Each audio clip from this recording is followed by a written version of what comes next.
शुभेच्छा जनाऊँ समस्तंकर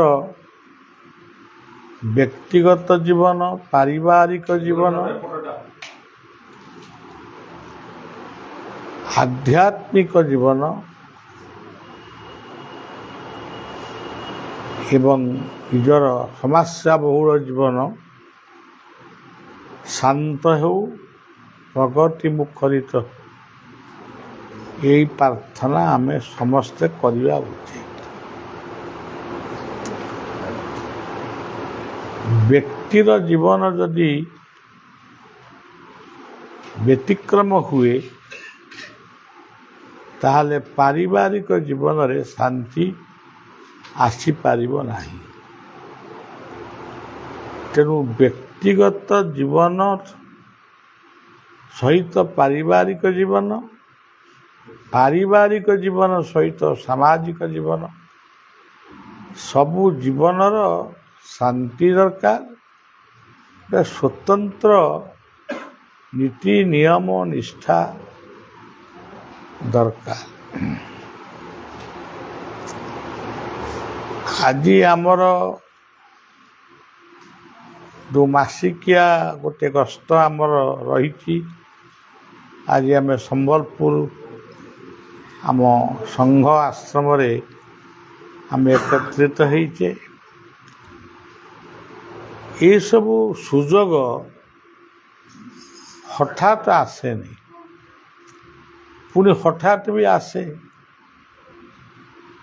एठारे आसिबाकू प्रबल इच्छा थिले मध्य ये पाहाच चढ़ाटा मते गोलमाल कर मोर आंठुरे गोटे सामान्य आघात टिके हवा परे मु गोटे गोशाला उद्घाटन करने को जाइथिली। गोशाला उद्घाटन पूर्वरु गोटे षंढ मानू रखिकी से माने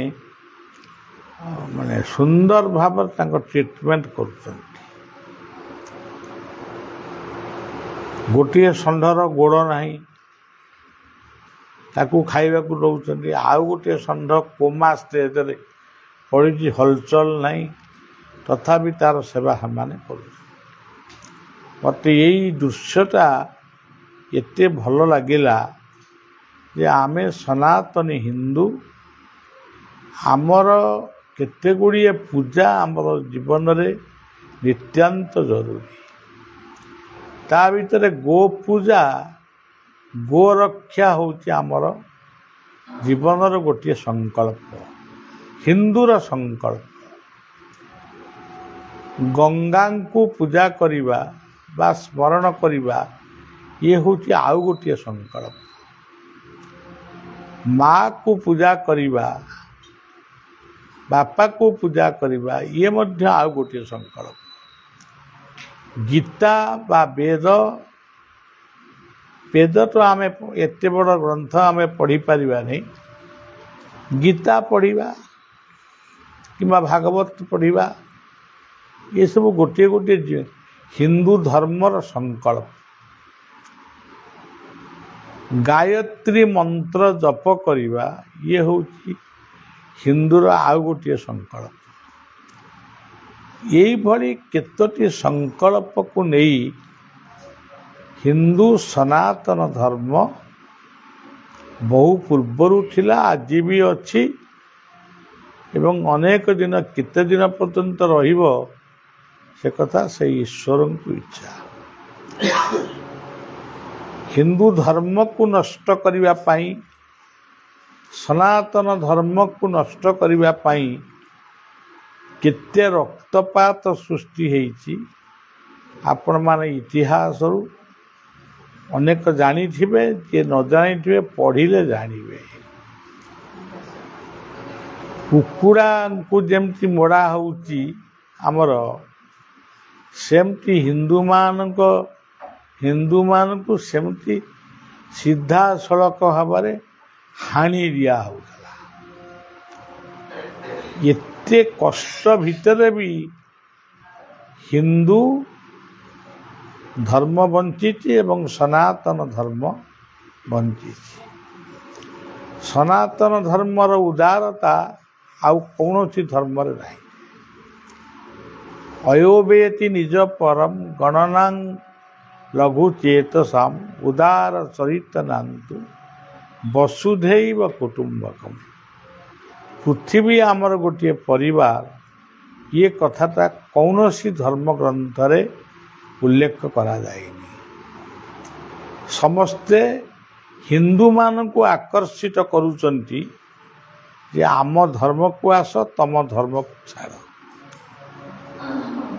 ବଳିଆ ଜୀବନର ପ୍ରଥମ ଅବସ୍ଥାରେ ଏବେ ମଧ୍ୟ, ଏଇ ବର୍ଷେ 2 ବର୍ଷ ତଳେ ମଧ୍ୟ ହିନ୍ଦୁ, ମୁସଲମାନ, ଖ୍ରୀଷ୍ଟିଆନ, ବୌଦ୍ଧ, ଜୈନ, ଶିଖ ସମସ୍ତଙ୍କୁ ଡାକିକିରି ଆମେ ସବୁ ସଭା କରୁଥିଲୁ, ଏକାଠି ଭୋଜନ କରୁଥିଲୁ, ଏକାଠି ପ୍ରାର୍ଥନା କରୁଥିଲୁ। କିନ୍ତୁ ସେ ପ୍ରାର୍ଥନା ଏବେ ବି କରିବୁ, କିନ୍ତୁ ମନଟା ନିରସ ହେଇଗଲାଣି ଯେ ଆମେ ତ ତମକୁ ଡାକୁଛୁ, ତମେ ଆମ ସହିତ ବସ, ମିଶ, ଖାଅ, ପିଅ, ତମେ କାହିଁ ଆମକୁ ତ କେହି ଡାକୁନା। ମୋତେ କିନ୍ତୁ ମୁସଲମାନ ସମ୍ପ୍ରଦାୟ ଡାକନ୍ତି,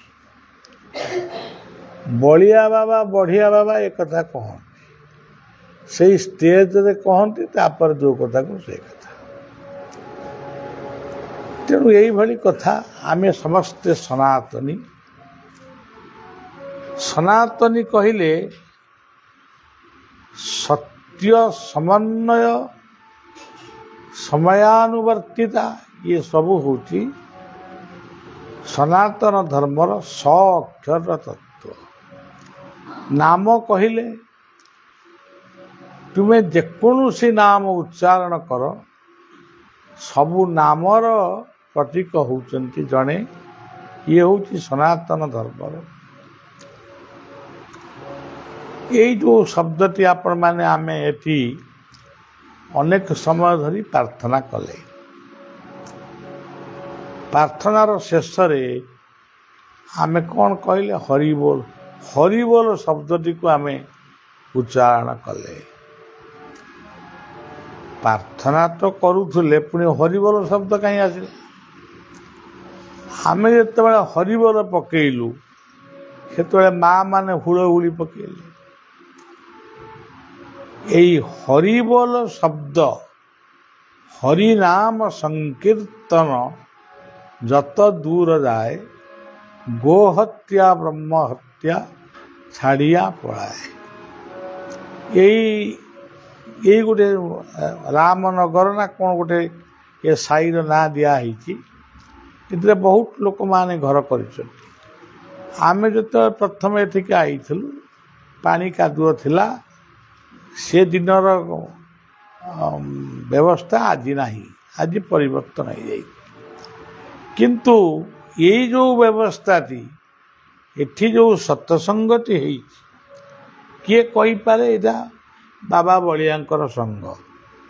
କିନ୍ତୁ ବାବା ବଳିଆ କିଏ? କୌଣସି ବ୍ୟକ୍ତିର ସଂଘ, ଗୋଟେ ବ୍ୟକ୍ତି ନାମରେ ସଂଘ ଚାଲିପାରିବନି। ଆମେ ସମସ୍ତେ ସନାତନୀ, ହିନ୍ଦୁ, ଭାରତୀୟ। ତେଣୁ ଭାରତ କହିଲେ ଗୋଟେ ମହାନ ଶବ୍ଦ।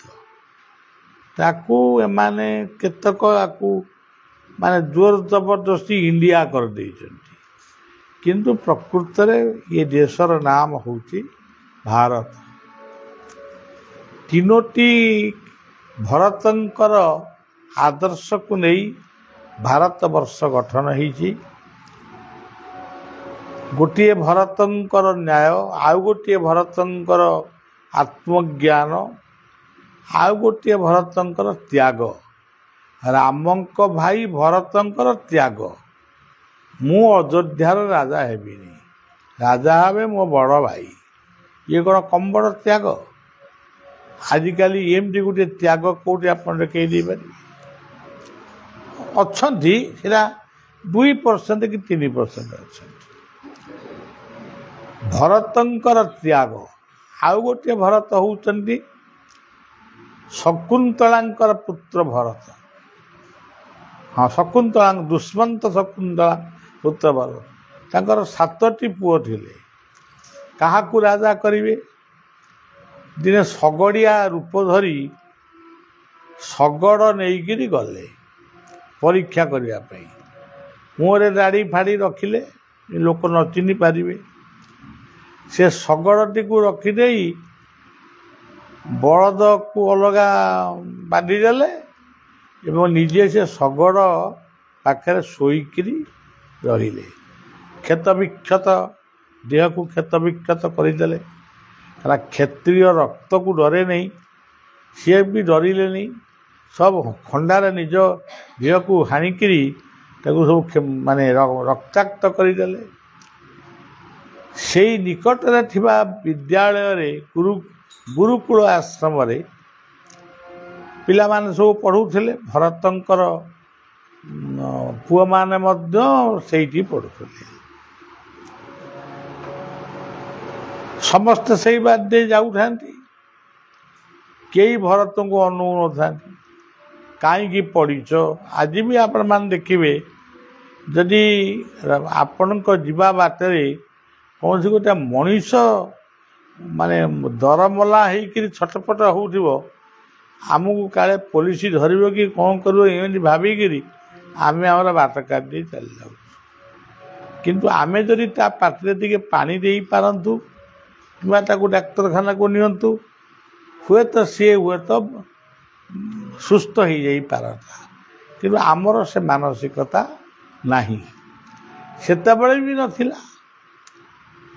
ଇଏ 7 ଜଣ ଇଏ ପୁତ୍ର ଗୁଡ଼ିକ ସେଇ ବାଟରେ ଯେତେବେଳେ ଗଲେ, ଭରତ ତାଙ୍କୁ କହିଲେ, ପିଲାମାନେ, ମୁଁ ଗୋଟେ ଶଗଡ଼ିଆ ଲୋକ, ଶଗଡ଼ ନେଇକି ଯାଉଥିଲି।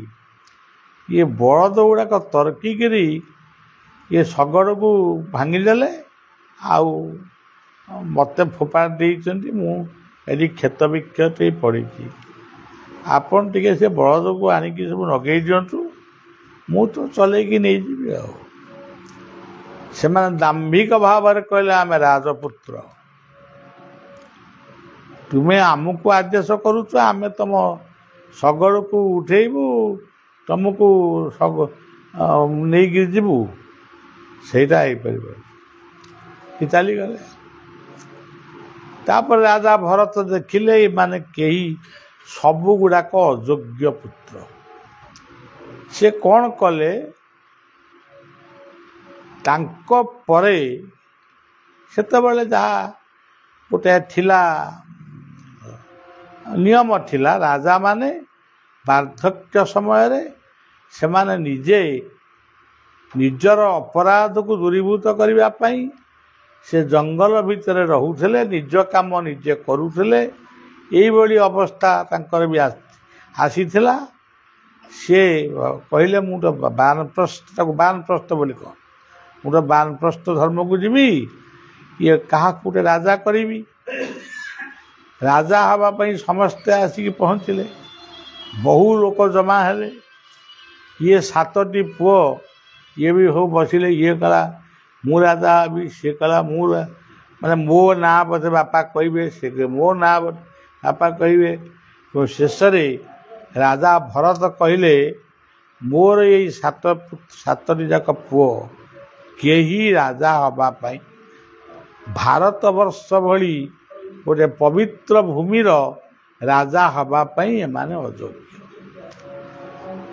ସମସ୍ତେ ଆଶ୍ଚର୍ଯ୍ୟ ହେଲେ। ରାଜା ହେବ କିଏ? ରାଜା ହେବେ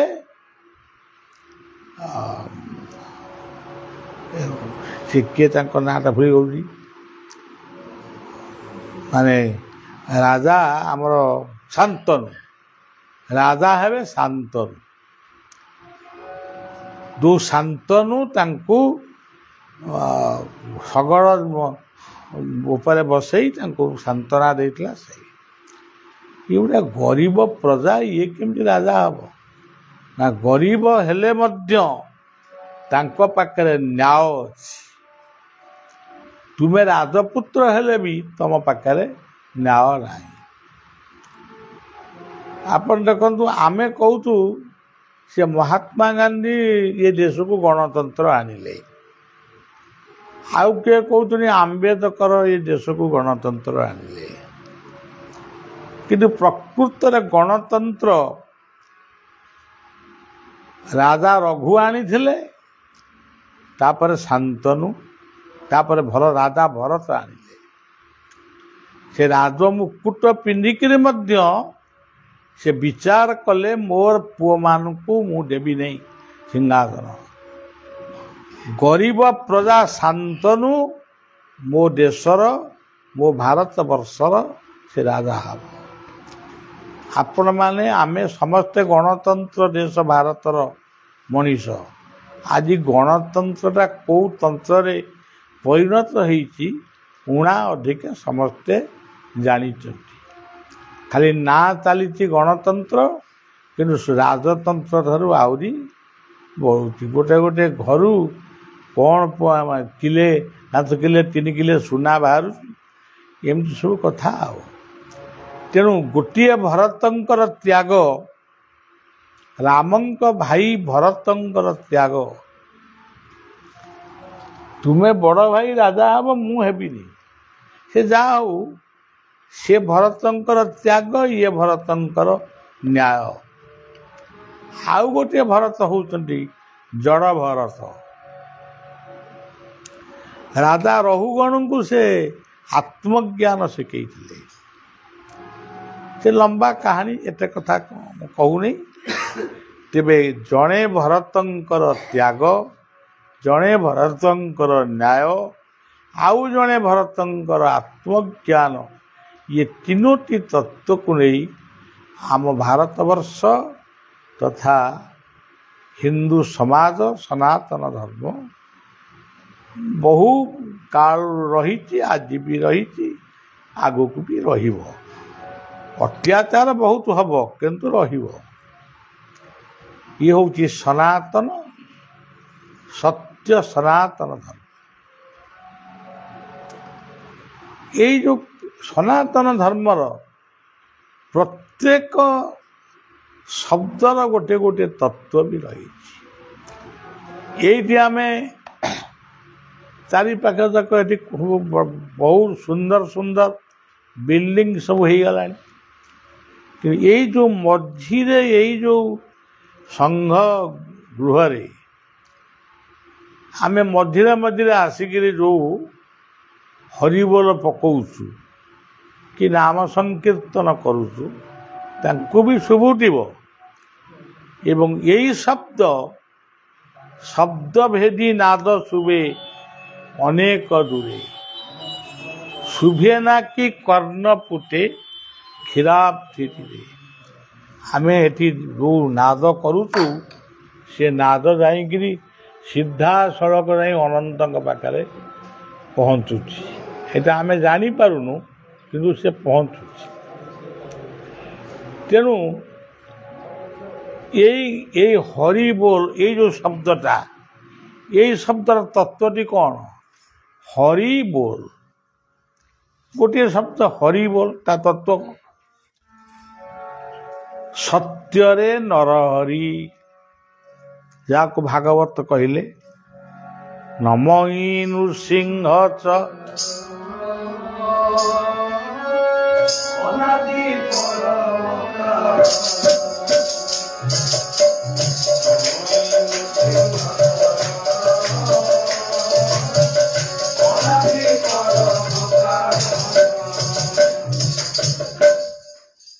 ନମଇ ନୃସିଂହ ଚରଣ, ସତ୍ୟରେ ନୃସିଂହ ଅର୍ଥାତ ନର ହରି।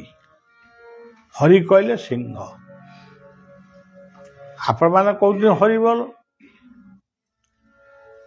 ହରିବୋଲଟା କହିଦେଉଛନ୍ତି, ହରିବୋଲ ତତ୍ତ୍ୱଟା କ'ଣ ତାକୁ ବି ଜାଣିବା ଦରକାର। ସବୁଆଡ଼େ ଆପଣ ଦେଖିବେ ହରିବୋଲ, ଏଟା ତା ମାନେ କ'ଣ ସେ କଥା କେହି କହିପାରିବେ। ଇଏ ଗଲା ନମଇ ନୃସିଂହ ଚରଣ, ଅନାଦି ପରମ। ତାପରେ ଆସିଲା ଗୋଟେ ତ୍ରେତୟା ଯୁଗ ବୋଲି କହୁଛନ୍ତି। ଯୁଗ ଅର୍ଥ ସମୟ, ତେଣୁ ସେ କେଉଁଠି କେତେବେଳେ ତ୍ରେତୟା ଯୁଗ ଆଇଥିଲା କି ନ ଆଇଥିଲା ଆମେ ପ୍ରମାଣ କରିପାରିବାନି। ସେଠି ଗୋଟେ ଭଜନ ହେଲା ରାମ ଲକ୍ଷ୍ମଣ ଜାନକୀ ଜୟ ଭକ୍ତ ହନୁ ରାମ ଲକ୍ଷ୍ମଣ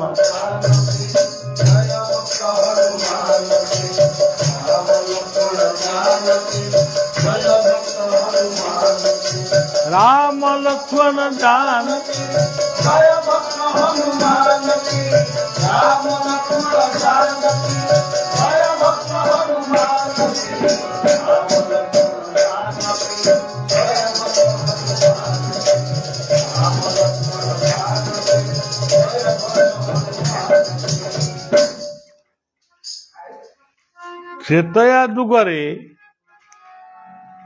राम लीला करने को आसीथिले आमे माने राम लीला सबू देखुछु रामायण पढ़ुछु किंतु मुख्य भूमिका रे किए थिले हनुमान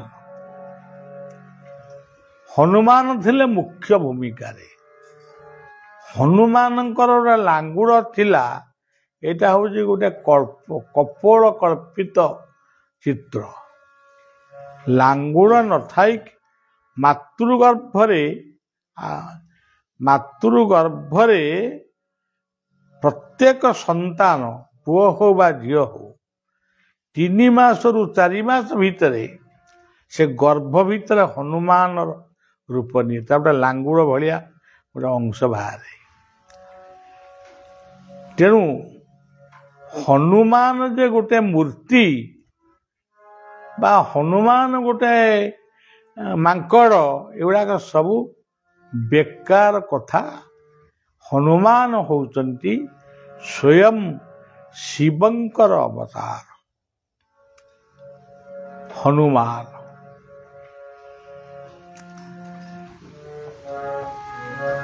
तेणु हरि शब्दर गोटे अर्थ गोटे शब्द अच्छी जमी सिंह हरि कहले मर्कट जेहेतु हनुमान गोटे मर्कट भली तांग रूप थिला मर्कट किंतु से नथिले रूपटा मर्कट भली थिला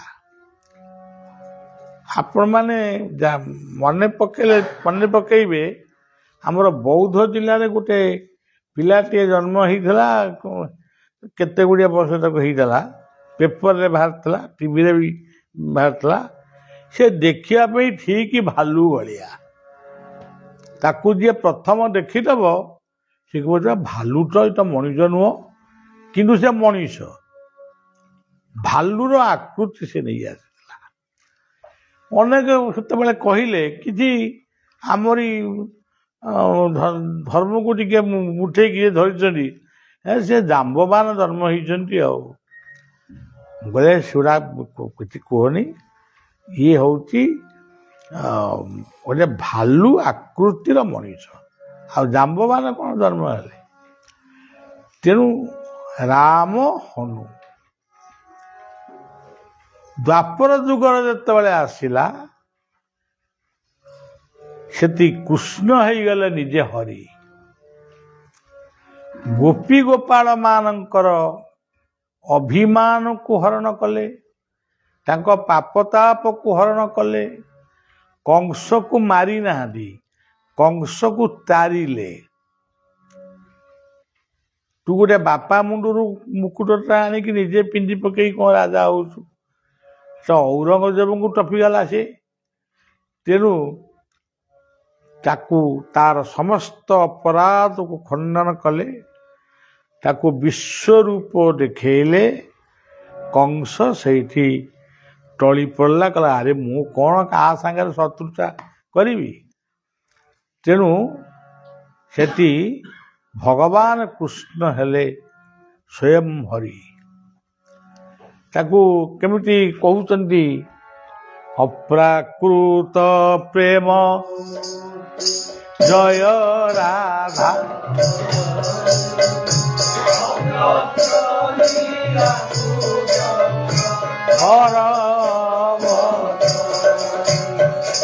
अप्राकृत प्रेम जय राधा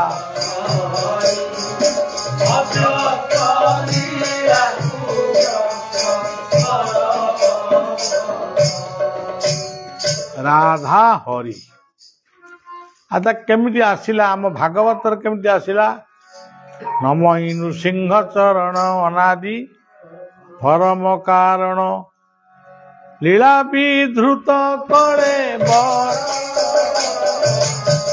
देवमा माया संसार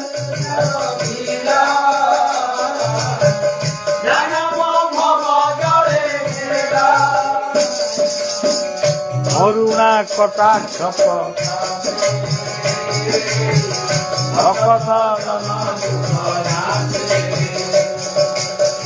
से हरि चरित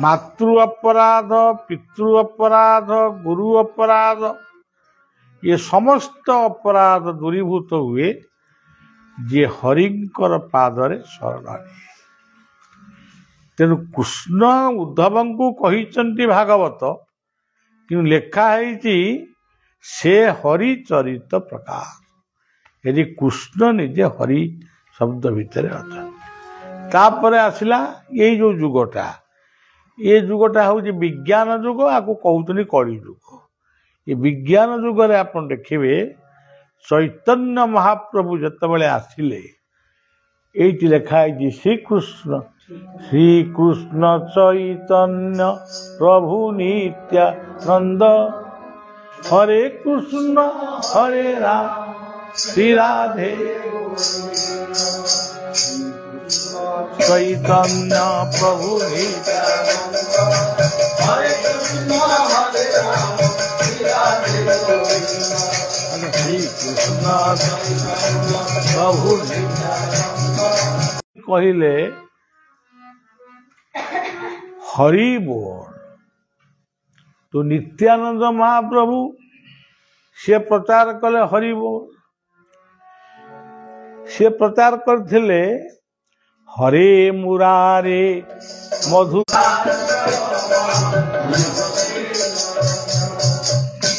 श्री कृष्ण गोविंद हरे हे नाथ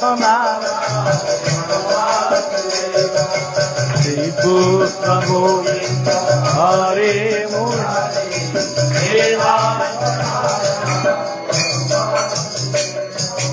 हरे कृष्ण हरे हरे राम हरे कृष्ण हरे राम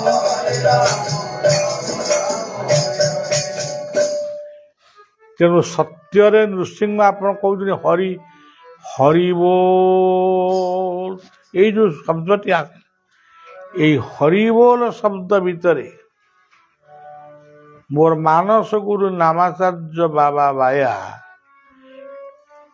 मुझे बसी थाए से सब बड़े सबू कथा कहती शेषु कहनी हरिबर हरिबर मुझे यही गुटाक मोर गोटे दीक्षा है मंत्र मूलम गुरुर्वाक्यम पूजा मूलम गुरुर ध्यान मोक्षम ये हरिबोल शब्दटी गोटे गुरुंकर दीक्षा गुरुंकर सत्य नृसिंह कृपा त्रेतयारे राम हनुमान कृपा द्वापर राधा कृष्ण कृपा कलिजुगे निताई गौरांग कृपा लाभ करिवार ये नाम ये गुड़िक हूँ नाम से आमर बड़ बाबा जी राधारमण देव गोटे नाम प्रचार कले भजनिताई गौर राधे हरे हरे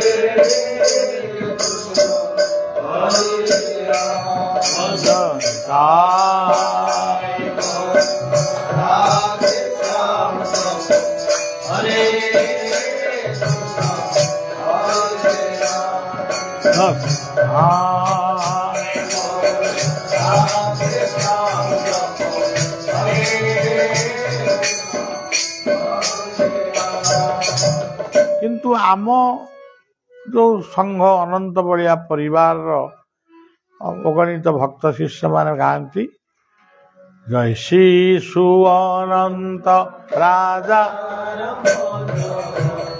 ସତ୍ୟ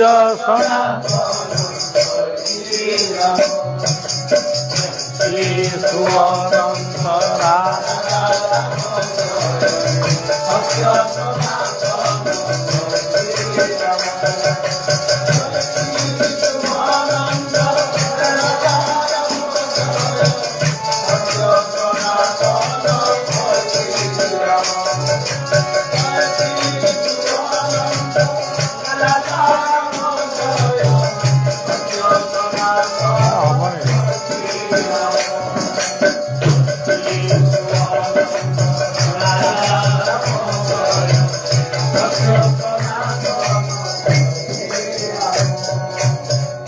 ଶିଶୁ ଅନନ୍ତ କହିଲେ ସତ୍ୟରେ ନୃସିଂହ ଏବଂ ଶେଷଦେବ ଅନନ୍ତ, ତ୍ରେତୟାରେ ରାମ ଓ ଲକ୍ଷ୍ମଣ। ଶିଶୁ ଅନନ୍ତ, ଦ୍ୱାପରରେ କୃଷ୍ଣ ଆଉ ବଳରାମ, କଳିଯୁଗରେ ନିତ୍ୟାନନ୍ଦ ଆଉ ଗୌରାଙ୍ଗ, ଇଏ ସବୁ ଶିଶୁ ଅନନ୍ତ। ରାଜା ରାମ କହିଲେ ରାଜା ହଉଛନ୍ତି ଏ ଜଗତରେ ଜଣେ, ସିଏ ହଉଛନ୍ତି ରାମ। ସେ ଦଶରଥଙ୍କ ପୁତ୍ର ରାମ ବୋଲି ଆମେ ଭାବୁଛେ, କିନ୍ତୁ ରାମ କହିଲେ ଆନନ୍ଦ। ଆନନ୍ଦ ହିଁ ପ୍ରତ୍ୟେକ ଜୀବନର ରାଜା। ଯେଉଁ ଜୀବନରେ ଆନନ୍ଦ ନାହିଁ, ଯେଉଁ ଜୀବନରେ ଶାନ୍ତି ନାହିଁ, ଯେଉଁ ପରିବାରରେ ଶାନ୍ତି ନାହିଁ, ଆନନ୍ଦ ନାହିଁ, ସେଇଟା ହଉଛି ନର୍କ। ଆଉ ଯୋଉଠି ଦୁଃଖ ସେଠି ନର୍କ। ଜୟ ସତ୍ୟ କହିଲେ ସେଇ ପରମାତ୍ମା। ସନାତନ ହଉଛି ଆମର ଧର୍ମ। କଳ୍କିରାମ ହଉଛନ୍ତି ମହାପ୍ରଭୁ ଗୌରାଙ୍ଗ ସୁନ୍ଦର। ଏଇ ଯୋଉ କଳ୍କି ଆସିବେ, ହେଇ କଳ୍କି ଆସିଲେଣି, ଏ ସବୁ ହଉଛି ଗାଲୁଆଙ୍କର ବାରବାଟୀ ଚାଷ। ଏହା ସବୁ ବାହାସ୍ପଟ କଥା। ଏ ସବୁ କଥାରେ ବିଶ୍ୱାସ କରିବେ ନାହିଁ। ଟିଭିରେ ଆସୁଛି କଳ୍କି ବାବା କ'ଣ ଆଇଲେ, କ'ଣ ତୁଳସୀ ଚଢ଼େଇଲେ, ପୁଣି କୁଆଡ଼େ ଲୁଚିଲେଣି, ତାଙ୍କୁ ପୋଲିସ ଖୋଜୁଛି। ଏଗୁଡ଼ା ସବୁ କ'ଣ ତୁମେ କଳ୍କିରାମ ହେଲ, ଲୁଚିଲ କାହିଁକି? ପୋଲିସକି ଆସିକି ଧରି ପକେଇଲନି। ତେଣୁ ଏଗୁଡ଼ାକ ସବୁ ବାହାସ୍ପଟ କଥା। ଏସବୁ କଥାରେ ଆପଣମାନେ ବିଶ୍ୱାସ କରିବେନି। ମାଳିକା କହୁଛି କଳ୍କି ଆସିବେ, କଳ୍କି ଆସିବେ। ତେଣୁ ଏ ସବୁ କଥାର ଅଲକ୍ଷରେ କୌଣସି କଥା ତତ୍ତ୍ୱ କିଛି ନାହିଁ। ଏମିତି ଫାଣ୍ଟାଷ୍ଟିକ୍ କଥା ଏଗୁଡ଼ାକ। କିନ୍ତୁ ଆପଣ ନିଜ ଘରେ ସେଇ ହରିଙ୍କର ଗୁରୁ ଯେଉଁ ନାମ ଦେଇଛନ୍ତି, ଧରନ୍ତୁ ଗୁରୁ ଗୋଟେ ନାମ ଦେଲେ ଓମ୍, ବାସ୍ ସେତିକି ଯଥେଷ୍ଟ। ସେଇଆକୁ ସ୍ମରଣ କରିବି, ସେଇଆକୁ ମନନ କରିବି, ସେଇଆକୁ ଆଉ ଆଜି ଓମ୍ କାଲି ରାମ ଶ୍ୟାମ ଏତେ କଥା କହିବା କ'ଣ ଦରକାର ଅଛି?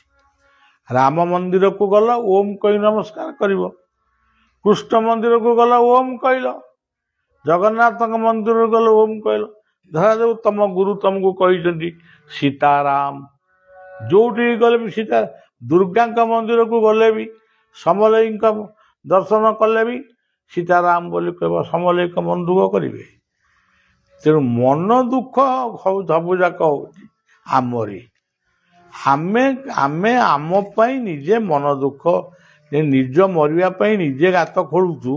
ଆମେ ହିଁ କେବଳ ଦୁଃଖଟାକୁ କେବଳ ଆମେ, ଏଇଟା ଭୁଲ ହେଇଗଲା, ସେଇଟା ଅମୁକ ହେଇଗଲା। ଆରେ ଗୁରୁ ଯାହା କହିଲେ ସେଇଟାର ମନ୍ତ୍ରମୂଳ ଗୁରୁର ବାକ୍ୟମ୍। ଗୁରୁଙ୍କର ବାକ୍ୟକୁ ଜୀବନରେ ଯିଏ ପାଳନ କରେ, ସିଏ ପ୍ରକୃତରେ ଗୁରୁ ମନ୍ତ୍ର ଭଜନ।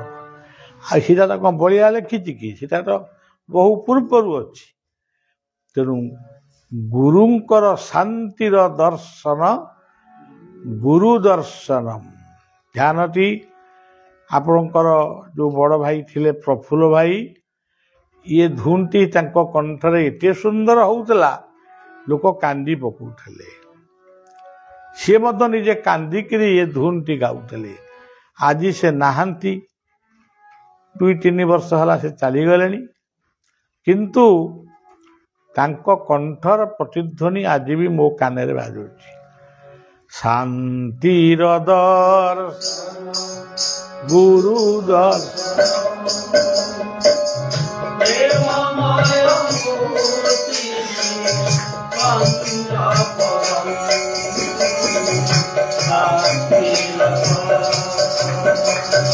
গুরু দর্শন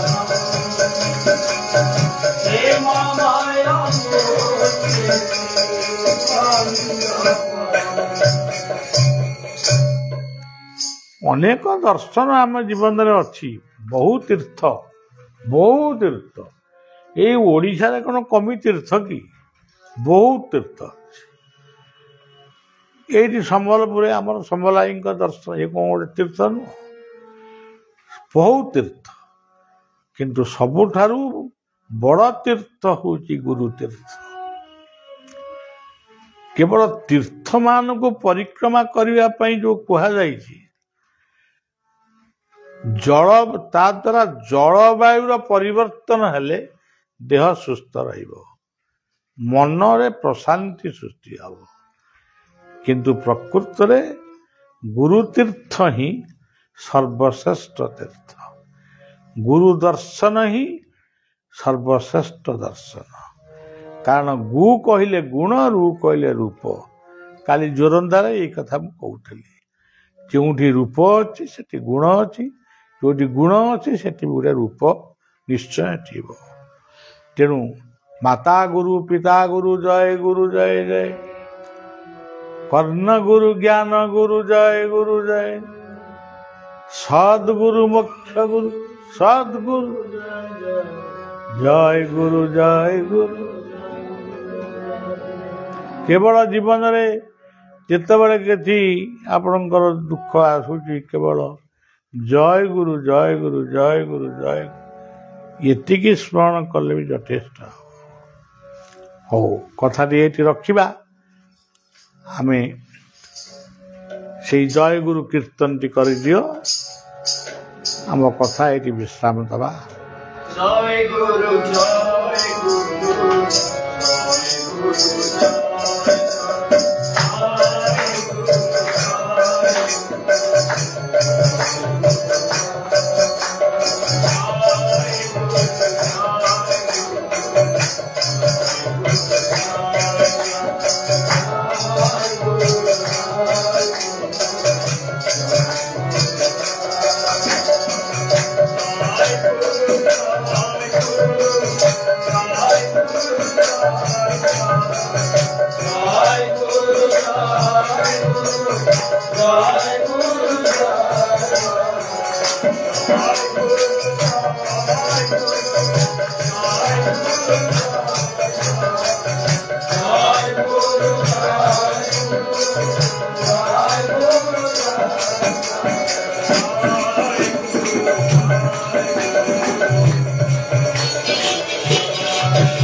श्री गुरु ब्रह्मानंद